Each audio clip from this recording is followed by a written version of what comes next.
CBS Radio Mystery Theater presents...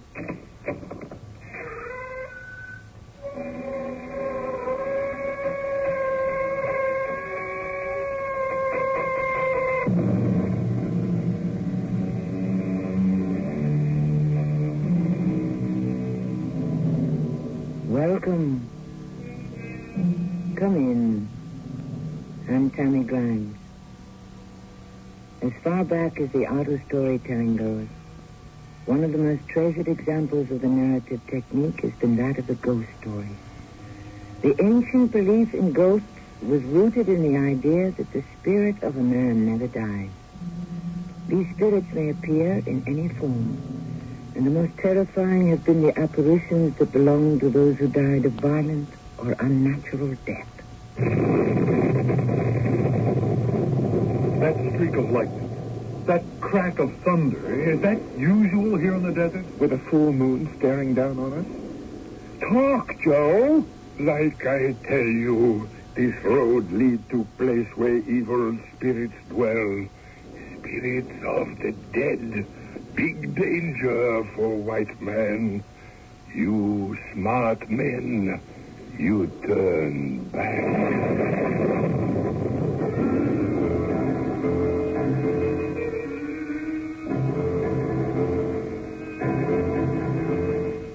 Our mystery drama, Roll Call of the Dead, was especially adapted for the Mystery Theater by Arnold Moss. It stars Russell Horton and Lloyd Baptista. I'll be back shortly with Act One.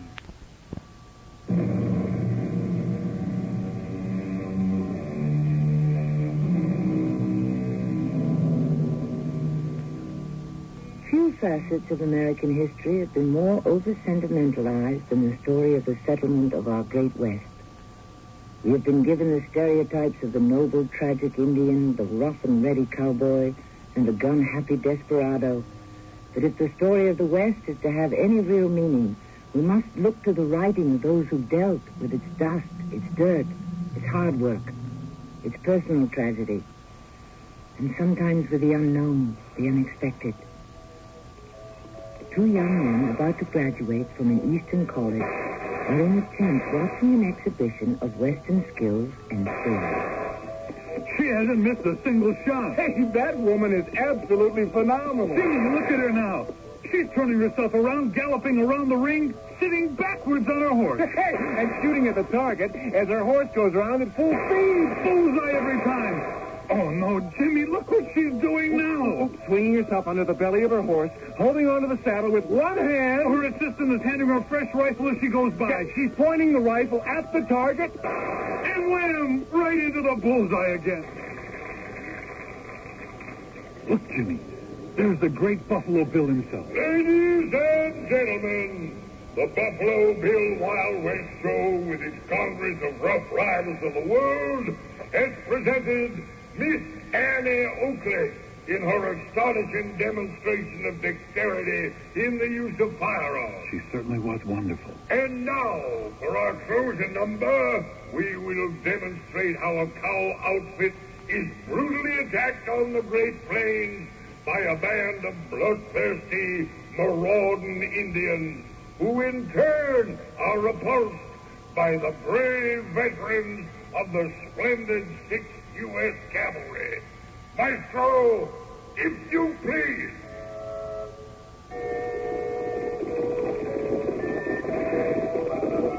Just look at them go, Jimmy. Jimmy, I have a great idea. What is it? After we get our diplomas in June, what do you say you and I go out with it? What for? For the fun of it and the excitement. Well, in another 10, 20 years, it'll probably all be gone. This is 1888. Time is passing us, Jimmy. What are you thinking of? Oh, we're young. The West is still young. I don't want to learn about it from Wild West shows. I want to see what's left of it for myself. Hey, I'm all for it, Clark. How about the Arizona Territory? The Santa Fe Railroad will take us as far as New Mexico. And from there on, it's clear sailing all the way to the California border.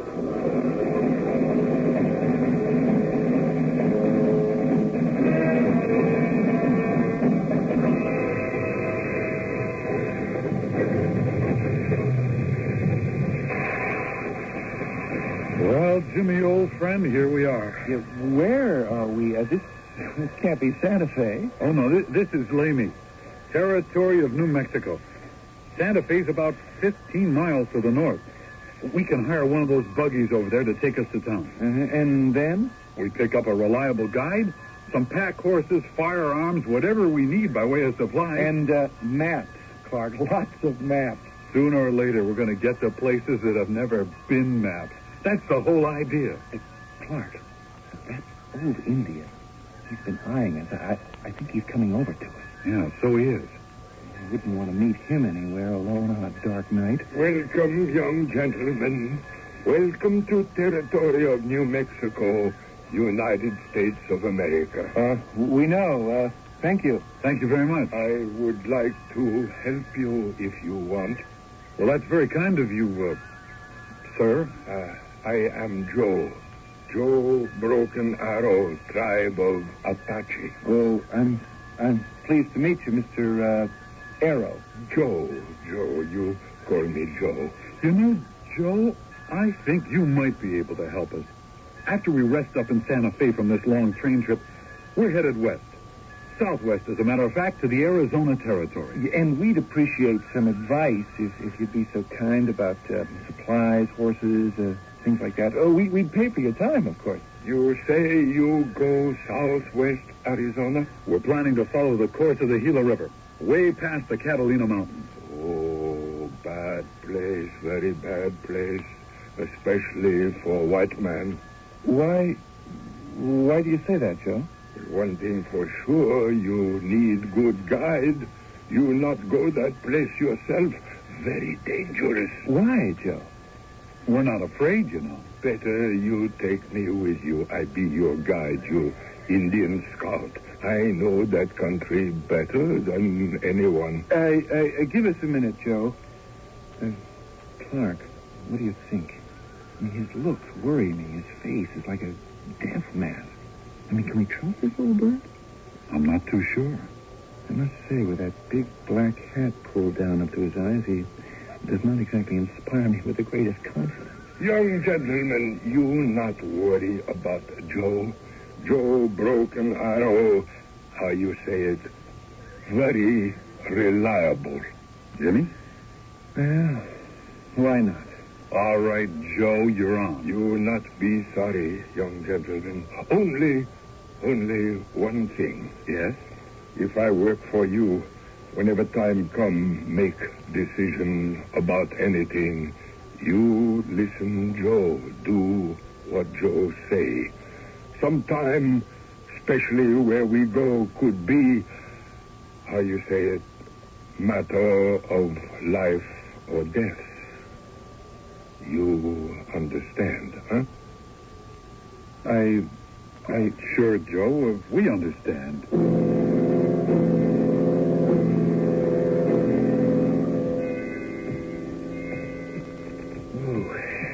That sounds like a big, round, orange ball of fire. Yeah, it'll be setting pretty soon.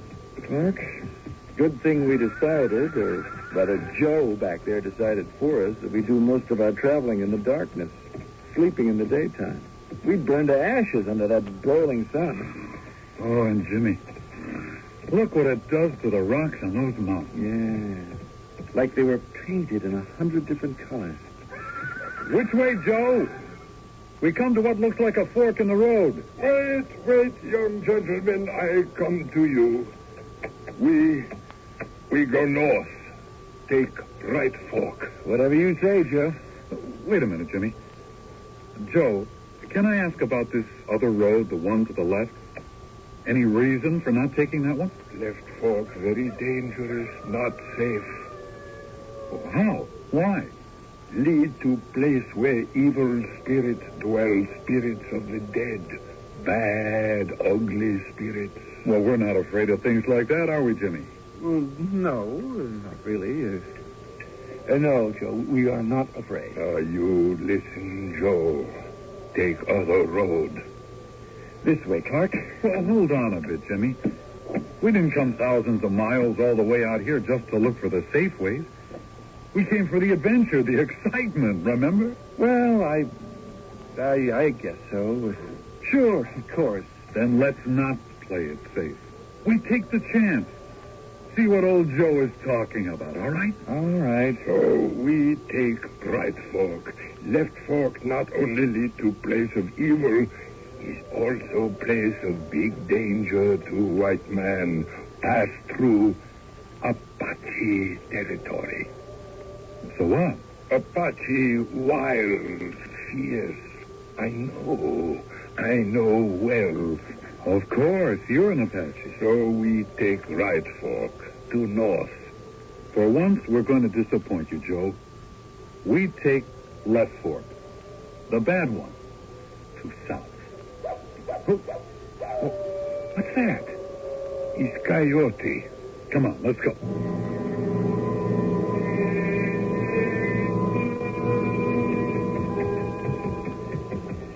Oh, what time you got, Jimmy? Nearly 4 a.m. We ought to be turning in pretty soon. Yeah, lucky we got a full moon with us tonight. True. Its light makes these desert sands look like so many fields of snow.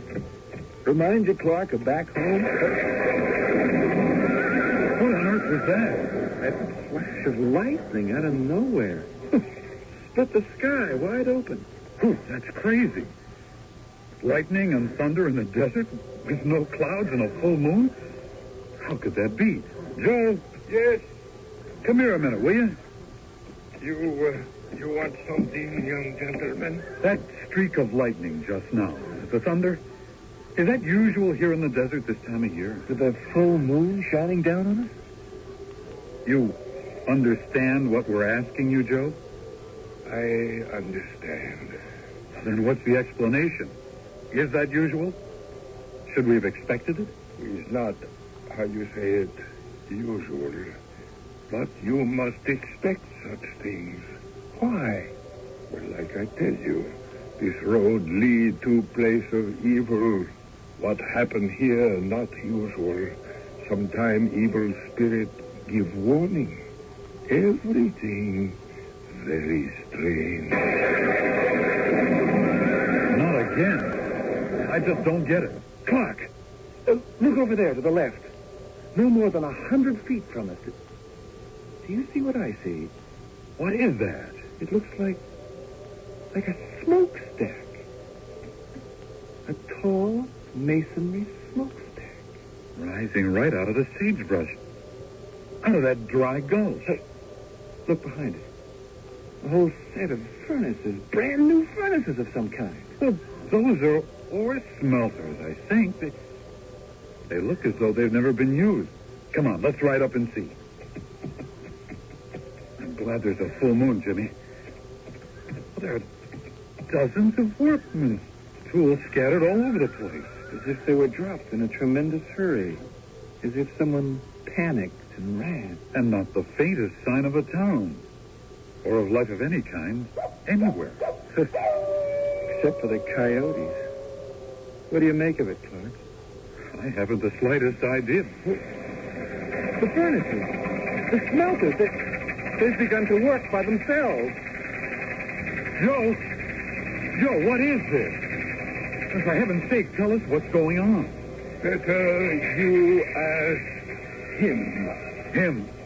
Who? The tall man who sits on rock over there, all alone. Man who never take eye off you. Where did he come from? You ask him.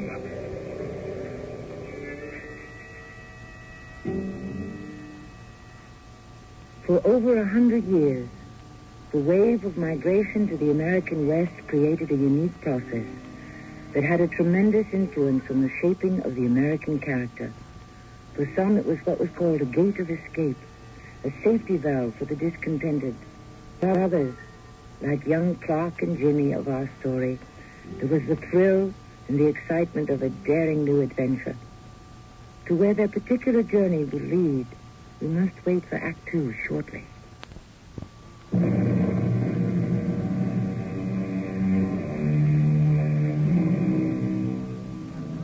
It's the late 1880s.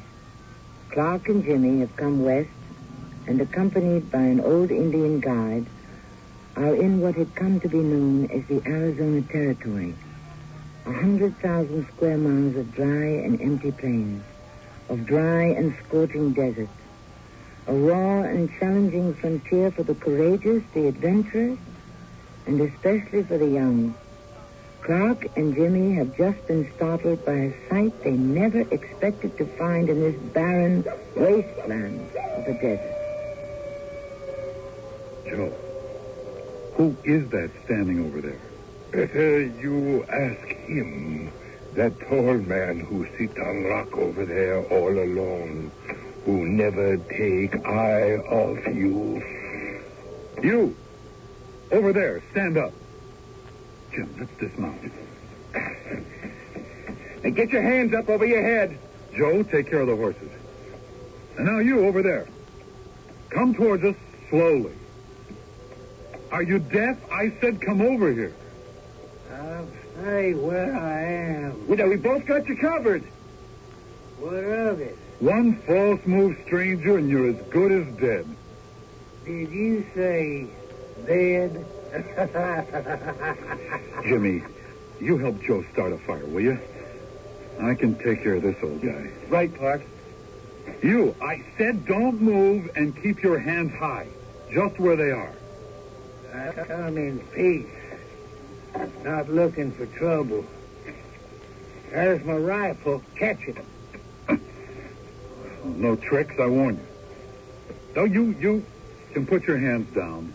I ain't that kind of you. Say, have you got any idea about that smokestack and those furnaces over there? Smokestacks? Furnaces? Yeah, there on your right. What's so funny?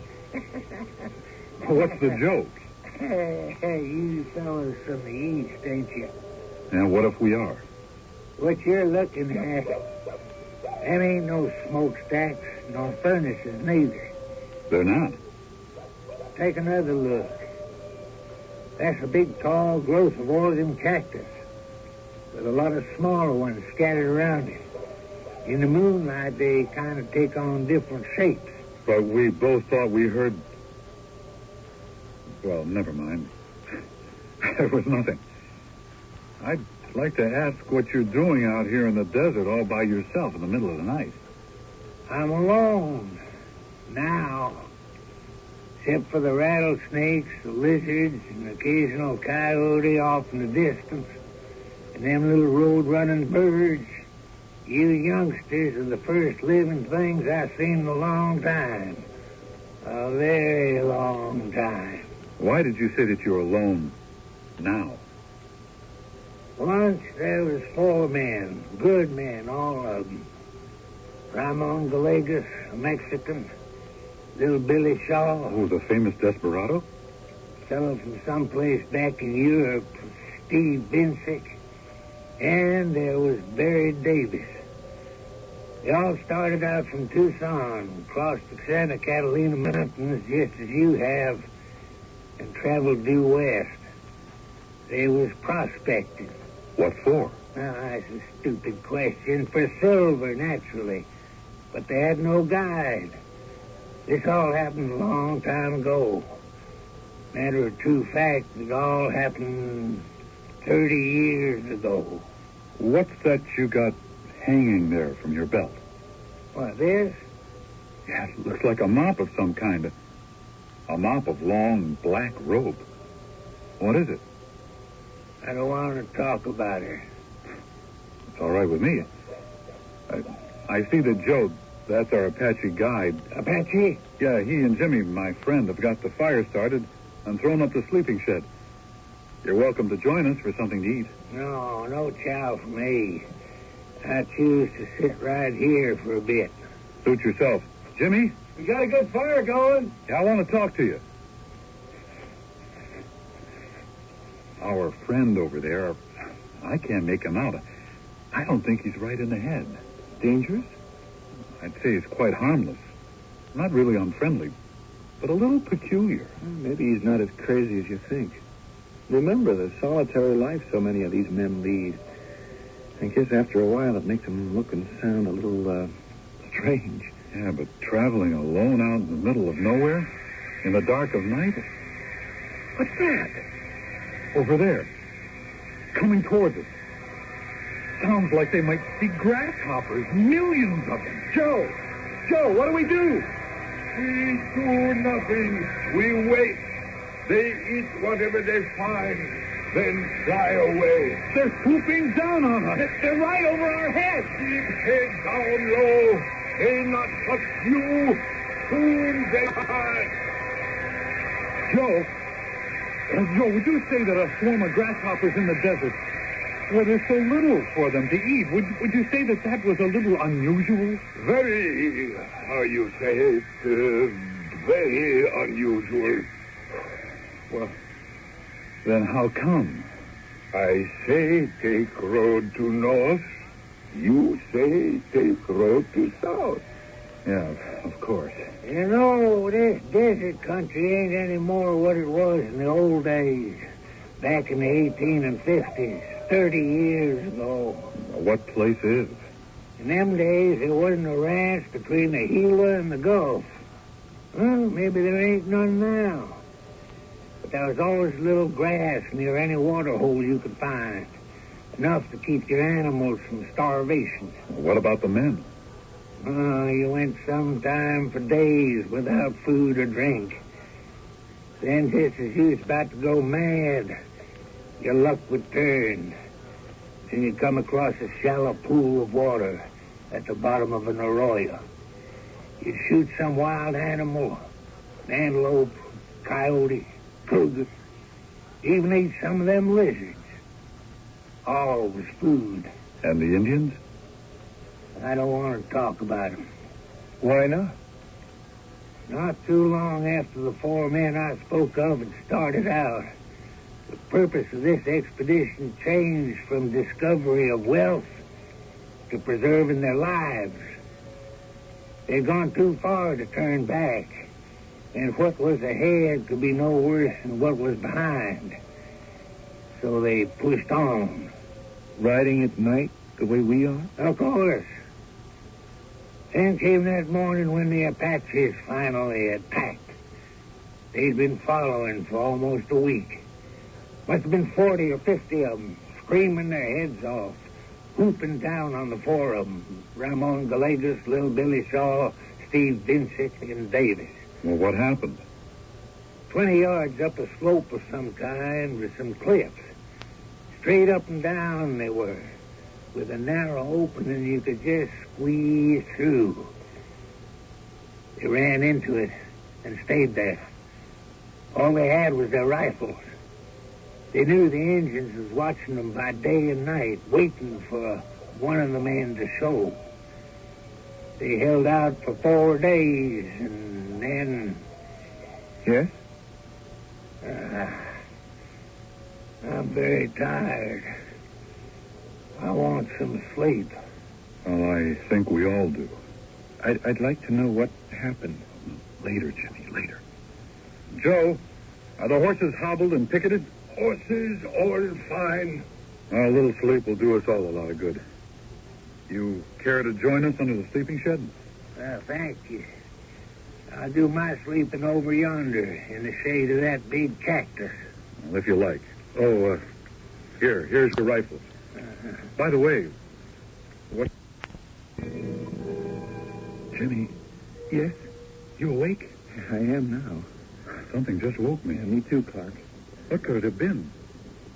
What on earth am I hearing? What's that noise? It sounds like horses, galloping horses. Coming this way, I think. Joe? Joe, are you still asleep? Joe? Where is he, Jimmy? I haven't the slightest idea. Well, he's disappeared. And he's left his big hat the first time I've seen it off his head. Well, I'll be... Clark! Look! Those Indians are riding like madmen, and they are headed in this direction, howling like 100 devils. What do we do? Just stay as calm as we can. See what happens. They have got to be Apaches. Oh, I don't think so. When their chief Geronimo surrendered 2 years ago, the Apaches became men of peace. Well, that doesn't sound very peaceful. Jimmy, they're shooting at our friend over there. They're shooting at Barry Davis. And he's shooting back at them. Shouldn't we do something to help? They got him. He's fallen over wounded. Clark! No, look, he's standing up again. He's aiming at the Indian who just shot him.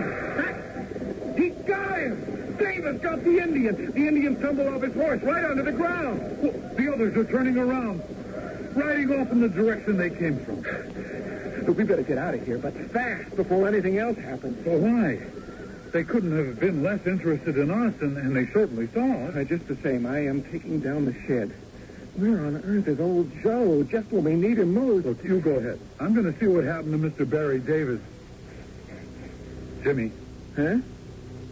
Jimmy, stop what you're doing. Well, what's the matter? Take a look over there. By the big cactus where Barry Davis was sleeping.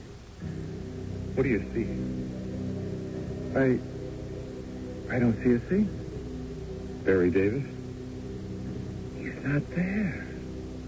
Well, we saw him just a minute ago, didn't we? And where's the Indian he shot? Who fell off his horse who was lying wounded on the ground? He's not here either. What happened to them, Jimmy? Where did they go?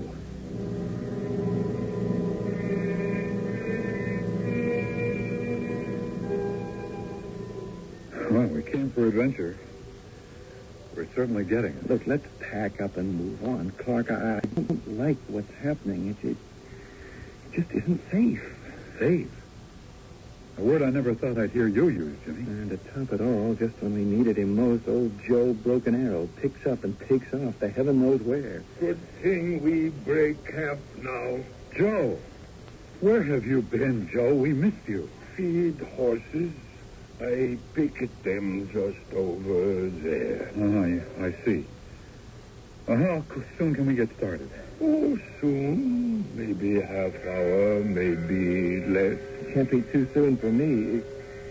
Clark, you hear anything? Just what I was going to ask you. Hey, it sounds like bells. Church bells. Well, we must be near one of those old Spanish missions. Could be. Well, as soon as we're ready, what do you say we ride off in their direction and investigate? You know, Clark, I was just thinking of a line I remember from one of our courses at school. The life of an adventurer, and that's us, is practicing the art of the impossible. Funny you should say that. I was thinking of another couple of lines from another course. The bell invites me. Hear it not, Duncan, for it is a knell that summons thee to heaven or to hell.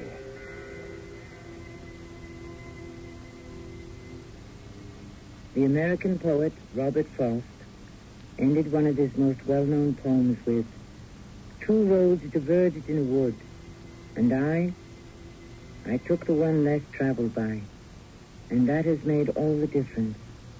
Our young friends, given a choice of roads, have also taken the one less traveled by, and it's certainly leading them into adventure. I'll be back shortly with Act 3.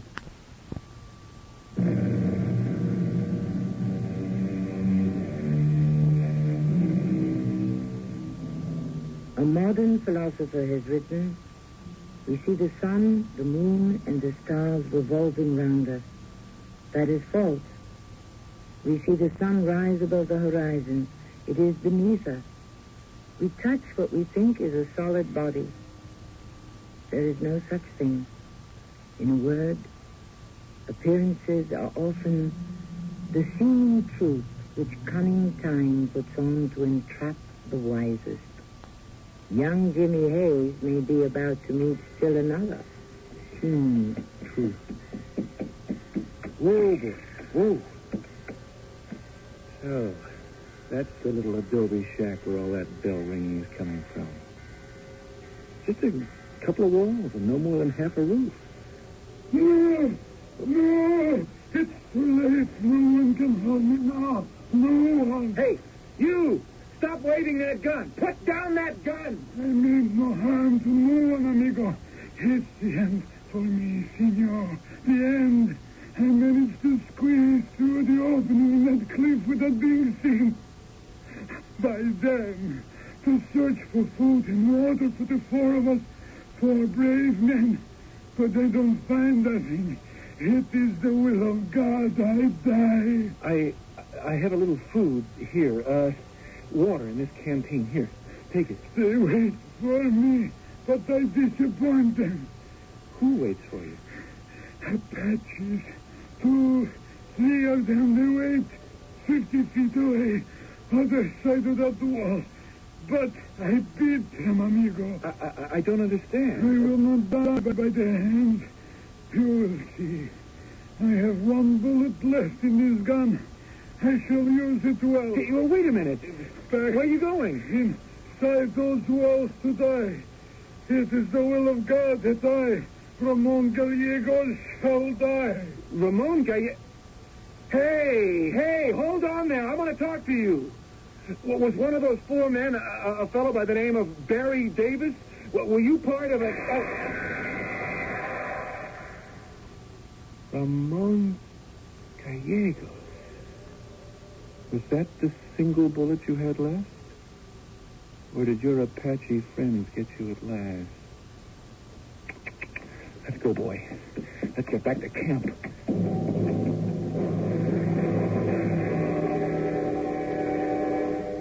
And that was the end of Ramon Gallegos. We're nearly ready, Joe. Nearly ready. Stand back, you fellows. Go back. Who's that? Somebody out there in the dark calling to us. You hear me? I say go back. Up ahead is bad things. Very bad. Much danger. Who are you? Me? I was miner in old country. No mining very good. Then come to U.S. of A. 4 fellows. They join up together, come out here, prospect for silver. But this country too hard for those fellows. Big heat, no food, no water, and most bad of all, the Apaches. Bad enemy. Very bad. Not anymore. The Apaches are at peace with all of us. With you, maybe. Not with me. Never. Not with Gallegos. Not with little Billy Shaw. Not with Barry Davis. You're Steve Vincic, aren't you? Huh? Maybe. Maybe used to be long time ago. You know, sooner or later, Indians going to get me. But I got idea. What's that? You got gun. You kill me, please. You're out of your mind, Steve. Maybe not. I am going to die pretty soon anyhow. The foolish go mad from thirst. Foolish I fall by Apache bullets. Maybe even be skinned alive. Look, please. On my knees, I beg you. Be kind. Take a gun. Shoot.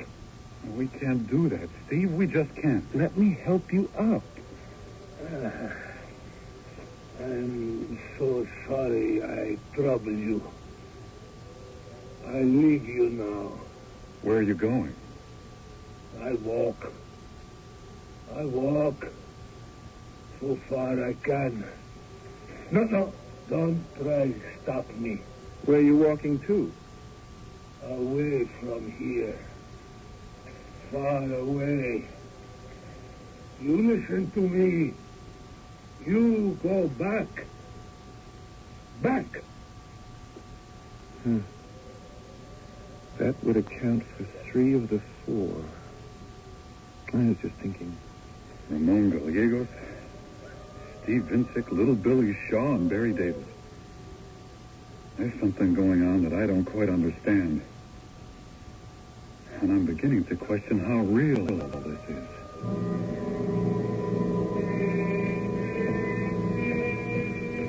I just can't figure it out, Clark. 3 men turning up out of nowhere. All of them talking about some kind of Indian massacre that may have taken place some 30 years ago. And pretty peculiar, all of them. One of them wears a mop of long black rope dangling from his belt, Your fellow, the Mexican with his one last bullet.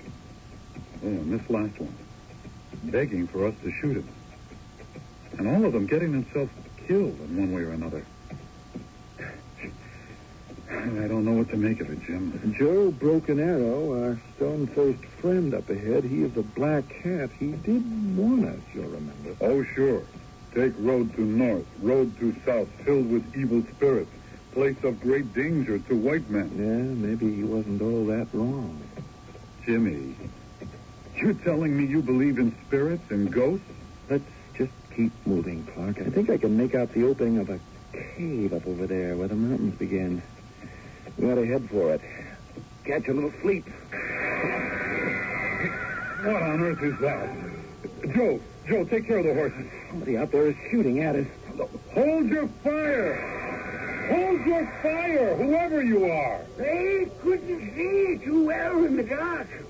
They took you, gentlemen, for natives, the bad kind. I'm actually very sorry. Accept my apologies. Yeah, well, your apologies accepted, but, you know, you could have killed us. Oh, should indeed have regretted that. Surely, even you two must have heard of little Billy Shaw, a very fast gun and one of the most daring desperados in the entire West. That's you? You're little Billy Shaw? I hope you'll pardon my appearance. There is an explanation. Gentlemen, I would like to make you a small proposition. I would like to propose that we join forces. The three of us. What do you have in mind, Mr. Shaw? Just call me Billy. That's what everybody calls me. But if I joined up with you two young gentlemen who are above any and all suspicion, the law would never find me, never think to look for me in the company of fellows like yourself. I see. Well, I'm afraid, little Billy, that we must respectfully decline your generous offer. Charming, though I'm sure it would be. Well, in that case, you leave me no choice. I shall rejoin my former companions if I can find them. 30 years is a long time. Gentlemen, I bid you good morning.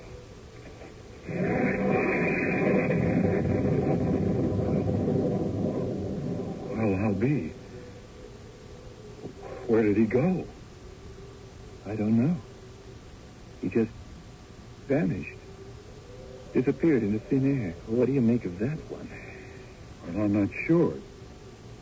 You figure him for a spirit? Maybe a ghost? Or an escaped lunatic. Better still, just a first-class liar. What's that? Those are our horses. Son of a gun, that little Billy Shaw, he's gone off with every one of our horses. Not to worry, young gentlemen. We wait. Short time, all horses come back. You listen to Joe. Joe knows.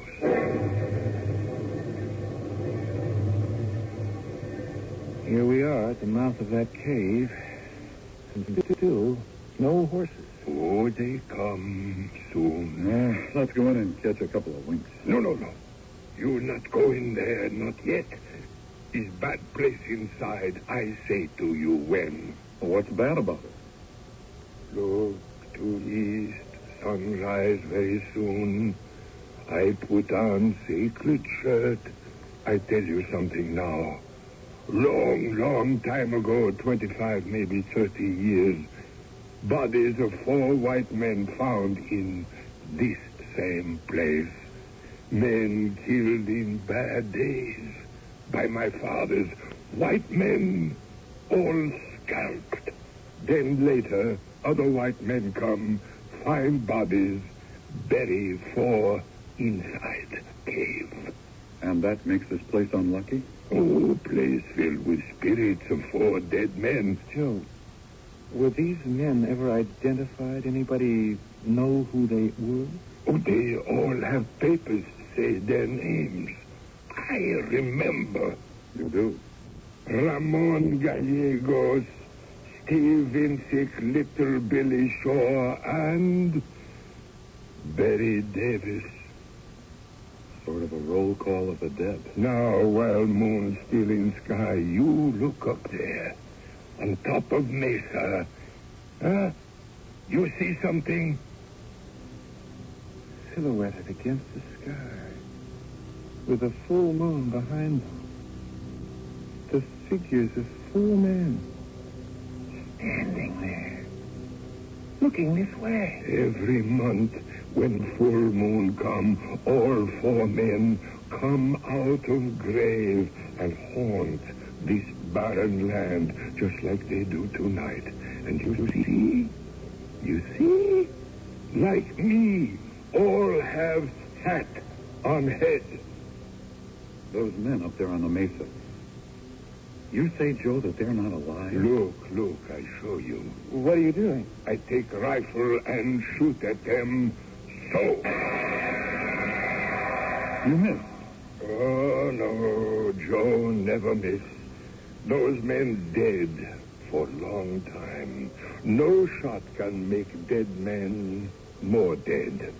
That first man you meet, Barry Davis. Well, what about him? he wound Indian who shot him. Later he find same Indian and he scalp Indian. Indian die. Davis die. How do you know? What he wear hanging from belt, you think is mop black rope? No, is scalp of Indian. How awful. I'm asking you. How do you know all this? I show you. I take off hat I always wear. You see? Oh, no. Joe Broken Arrow. That same Indian. But, Joe, you said that after Barry Davis scalped you, that you died. Yes, I know I said that. I said that because it's true.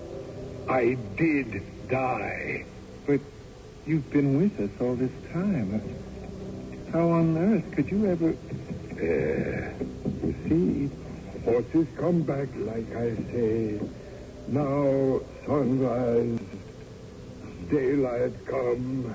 Where are you going, Joe? Up to top of Mesa. Join other dead men. What for? Maybe because dead feel, how you say it, more comfortable with other dead. Gonna be hot day today.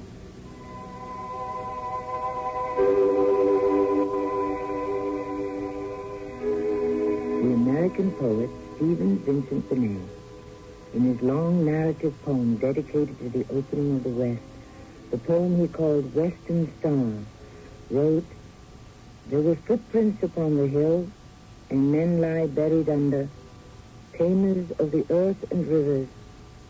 They died at the end of labor. Forgotten is the name. I'll be back shortly."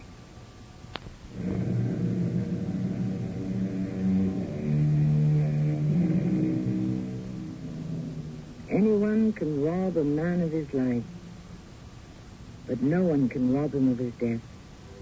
Death belongs to him and him alone. And to it, 1,000 doors lie open waiting for him. The words of Seneca, a philosopher of ancient Rome. The 4 spirits of our story, roll call of the dead, had so little in common in life. It was only in the death they shared that they found togetherness. Our cast included Russell Horton, Lloyd Battista, Arnold Moss, and Robert Dryden. The entire production was under the direction of Himan Brown. And now a preview of our next tale. Helen. Saba and I, we were brought up together in the village, which is called Rodotre. Oh, you were brought up together. Yes, from birth. We were born on the same day. That means he's your brother. Oh, I can see why you want him to come here to your freedom. Everybody wants a sky, Saba. Then I'll certainly try to do what I can. Oh, Doc, what man ever had a greater pal than you? You mean you'll do it? I'll do it. I think it's only right to tell you. It will be dangerous. Dangerous? If they suspect why you have come, it will mean prison. This is Tammy Grimes inviting you to return to our Mystery Theater for another adventure in the macabre. Until next time, pleasant